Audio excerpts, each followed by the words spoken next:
morning. Welcome to the Thursday edition of your Breakfast Show Leadership Television this Thursday morning. My name is Winifred Weber, your host on the program. And of course, today is 29th January 2026. Just like that, the month of January is almost on its way out. Just 3 days to go. We head up to leadership, where we are reviewing the first paper on our newspaper review corner inside Nigeria. And of course, leadership is Nigeria's most influential newspaper. Today's leading story says 2027 Kano APC Ganduje clash with Kwankwaso over Yusuf, the governor of the state. 2027 Kano APC Ganduje clash with Kwankwaso over Yusuf. The story runs on page 4 of leadership. Like we normally do, we'll take some excerpts from the leading story. The political temperature in Kano State rose yesterday as the All Progressives Congress, APC, the former national chairman of the party, Dr. Abdullahi Umar Ganduje, and leader of the Kwankwaso movement, Dr. Rabiu Musa Kwankwaso, traded sharp words over the political future of Governor Abba Kebi Yusuf ahead of the 2027 general elections. The clash followed comments by Kwankwaso in a BBC interview where he declared that Governor Yusuf had sealed his fate for the 2027 governorship election by defecting from the new Nigeria People's Party, NNPP, to the All Progressives Congress Party and aligning with Ganduje. Kwankwaso stated this in his first interview after the defection of Governor Yusuf. 22 NNPP members, lawmakers, some federal lawmakers, and 44 council chairmen to the ruling APC last Monday in Kano. During the defection ceremony, Ganduje had assured Yusuf of an automatic return ticket on the APC platform ahead of the 2027 election. Ganduje, Kwankwaso's former deputy governor turned political foe, had defeated Yusuf, backed by Kwankwaso, in a keenly contested 2019 election. Reacting to Kwankwaso's comments yesterday, Ganduje downplayed the former governor's claims, insisting that power ultimately comes from God and not individuals. He said, "I'm not God, only God gives power. Let us pray that we all are alive to see 2027. He said, "If by then he loses, then he is right. If he wins, then he is wrong. What matters is what God determines. God determines leadership." Ganduje, who spoke through his director of protocol, Mohammed Gabra, in a telephone interview with leadership, said, "We are praying that we all see 2027. He's just making comments because he's not God. And it's only God that gives power, whether with Kwankwaso or anyone," he said. These are excerpts from today's leading story on leadership newspaper on the ongoing, let's say, clashes between the mentor and the mentee in Kano State. 2027 Kano APC Ganduje clash with Kwankwaso over Yusuf. The story is on page 4, and we just took some excerpts from there. We'll continue reading the headline stories on leadership. Obasanjo's daughter Iyabo joins APC. Police uncover 7.7 billion naira telecom fraud, arrest 6 suspects. Politicians behind Onitsha main market sit-at-home protest, Soludo. Commotion as police disperse protesting Lagos residents. And we have the picture gracing the cover of leadership this morning, Thursday. Vice Chairman Leadership Group Limited, Mike Okpere, presenting the Leadership Award nomination letter for Business Person of the Year 2025 to the chairman of T2, formerly Nine Mobile, TAK Group of Companies and Natural Chemicals, Thomas Etu, on Tuesday in Abuja.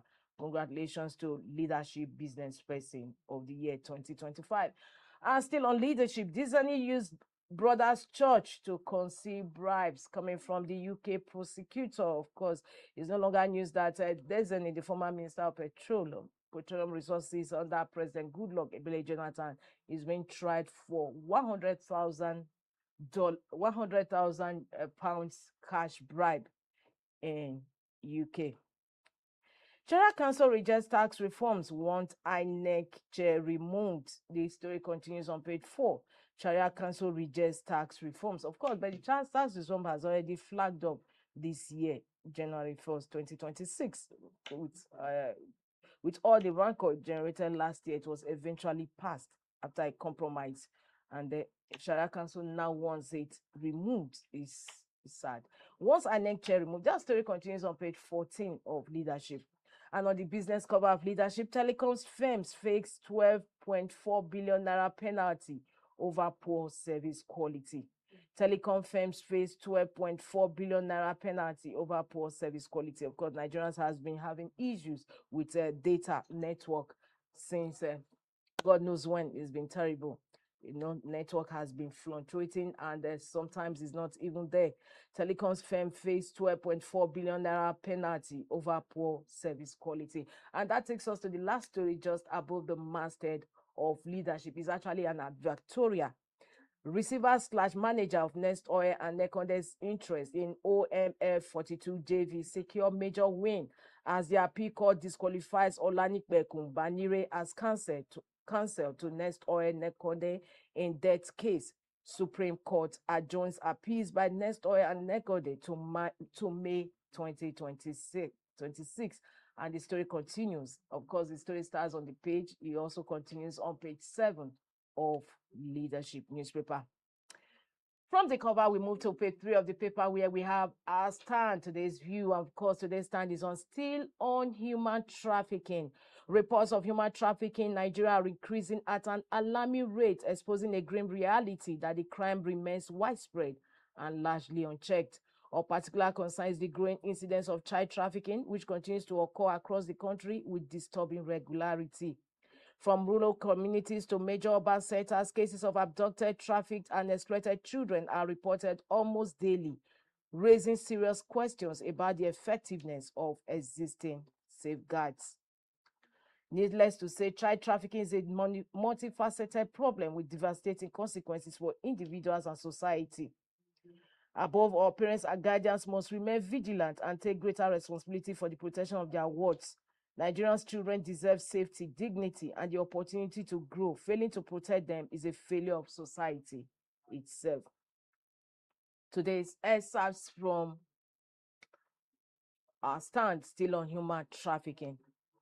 From our stand, we move to the back page. These are pages we actually normally a daily review on Leadership newspaper, and that is the cover, the page 3, our stand, and the back page. So we move to the back page, the third page to be reviewed, and that is being blunt with Muazu Elize.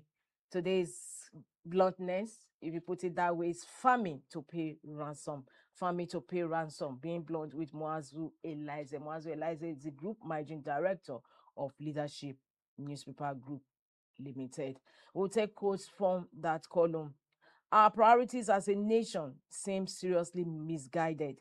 Yet, as you read this, the National Assembly recently returned from recess, is busy debating the Electoral Act and the controversial tax laws. For them, it will seem that unless they or their loved ones are adopted, the situation does not qualify as a national emergency. How sad. Quote from today's column with Muazu Elize, farming to pay ransom. Before we leave the back page, we always visit Ghana Must Go. On the news, Zamfara APC denies Bello Turji's membership, and Ghana Must Go replied he will soon get the party's tickets. Well, it's on that note to conclude today's review of Leadership. We move to another paper we have on our lineup, and that is The Punch. The Punch says outrage over police crackdown on Lagos anti-demolition protesters. Police tear gas protesters at Lagos Assembly. Make arrest. Activist rights group slam police. We also have the picture of the protest taking place with some carrying photographs and banners of the demolition exercise in Lagos. 2027, APC moves to manage defection gains, internal crisis. Government adopt pregnant woman in Ondo community attack. Nigeria earns 55.5 trillion naira from crude oil sales in 2025. And lastly, we have NUPRC opens 50 oil blocks for bidding. Desani lavished over 4 billion naira in London luxury store, UK prosecutors. Of course, we saw some parts of it on Leadership that we reviewed earlier, that she used Brothers Church to conceive bribes. The Punch says she lavished over 4 billion naira in London luxury store. according to the UK prosecutors. The story continues on page 3 of the Punch newspaper, and that also brings to a close the review of front headline stories on Punch newspaper this Thursday. For more, log into the website of Punch newspaper. We move ahead to the next paper we have on our lineup, and that is Vanguard. Vanguard has similar headline story, main cover story like that of leadership.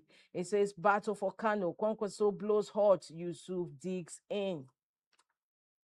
Abba will regret leaving NNPP. Kwankwaso, governor makes fresh appointments to replace Kwankwaso's loyalist.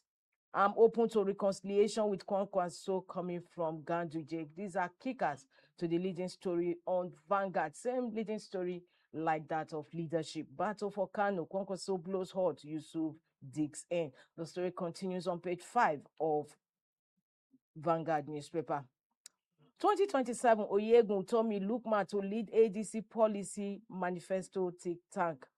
Makoko Oworo Shoki demolitions. Protesters tear gassed, arrested in Lagos. The Punch newspaper has the pictures of the protesters. Makoko Oworo Shoki demolitions. Protesters tear gassed, arrested in Lagos. Tax Reform Act, no adulteration, coming from Senate. Sharia Council to INEC, we won't accept compromised elections in 2027. Tinubu Obasanjo mourn as influential businessman Ojora dies at 93. Ojora is the father-in-law to the former Senate President Bukola Saraki. Tinubu Obasanjo mourn as influential businessman Ojora dies at 93. And that concludes the review of Vanguard newspaper this for Thursday. For more, log into the website of Vanguard newspaper. We move to the next paper we have on our lineup, and that is the Daily Times. Daily Times leading story says, electronic transmission of results, punishment for vote buyers, top agenda as Senate amends Electoral Act. Court gives 10 days sitting to conclude Emefiele trial on Naira redesign. NNPC increases fuel prices in Abuja, Lagos. And atop the masthead of the Daily Times, JAMB refused reports barring undergraduates from UTME. And lastly, on the cover of the Daily Times, investors lose 300 billion naira as Nigerian exchange shares 549 points. And that also concludes review of front headline stories on Daily Times newspaper this Thursday. For more, log into the website of the Daily Times. We move ahead to the next paper, and lastly, also the last paper we have on our lineup for review this Thursday, and that is Blueprint. Blueprint says terrorism, federal government to engage military retirees, reclaim ungoverned spaces. Defense Minister. So Kwara local governments impose 24-hour curfew on communities. NAF begins probe into alleged bombing of civilians in Niger. Kickers to the leading story on today's Blueprint. Terrorism, federal government to engage military retirees, reclaim ungoverned spaces. Tax reform as not adulterated, Senate declares.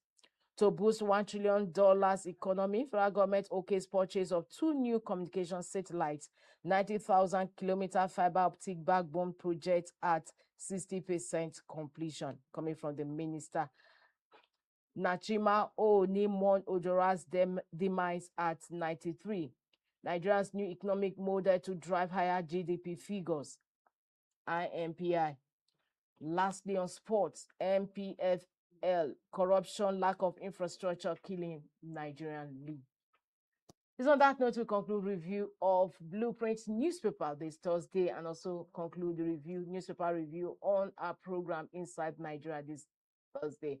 For more, don't forget to log in, follow us on all our social media handles, and don't forget to log in to www.leadership.ng for more stories. My name is Yusuf. Thanks once again for joining in. Thank you for watching. For sponsorship and advert placements, please contact 080-3688-6158. Last Word Leadership Podcast Studio. You have the last word. Thank you for watching.